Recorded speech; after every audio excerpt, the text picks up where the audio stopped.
All right, you know, everybody always asks me, Willie, what's your car collection like? Well, here today, I brought a couple of them. We'll start with this Challenger. Challenger's got 11 miles on it, 11.3 to be exact. That's all this car will ever have on it for the next 2 decades. Why? Because I never drive this car. We trailered it here. Actually, the first time I ever drove this car was off the trailer this morning. 68, 440, 4-speed NASCAR edition Dodge Charger.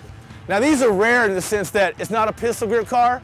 It's one of 143 NASCAR edition. And when they say NASCAR edition, all they did was put an extra leaf spring, extra heavy duty sway bar, and bigger drum brakes. Next car is another driver I got, 1970 Dodge Charger 500. Basically the 500 models in 1970 were nothing more than a chrome package.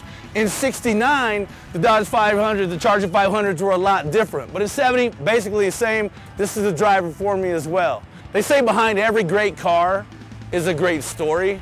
I saw this car in a field just about 2 decades ago. It was completely rusted out. It was army green. It literally had mice living in it and hadn't ran for about 9 years. It took me about 3 hours that day, and I drove it out of the parking lot, well, the field.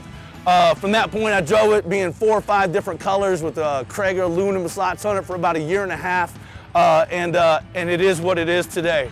I actually put this car into the wall at 130 miles an hour at Bandimere. So with that Charger coming out so pretty, I wanted to build just a beater race car, something I can get in, I can throw a lot of horsepower at, and just have a blast with. This car had sit for the last decade in a barn about 3 blocks from my house. We built this car for a pink show, and I've had it ever since. This car, mid-low 8-second ride now. Next car, 57 Chevy. It's been in my family longer than I have. My mom's water broke in the back of this car. It's no lie. She didn't know she was having twins. We came premature, and so did my dad's racing that night. He didn't get a chance to race, and he raced to the hospital so my mom could deliver us in the back of this car. 2 years ago, this car was in 1 million pieces. And my dad was diagnosed with some health issues.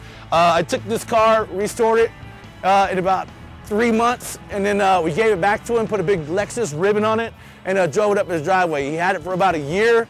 He called me about 9 months ago, told me to come and get the car. He bought himself a Corvette. Can you say midlife crisis?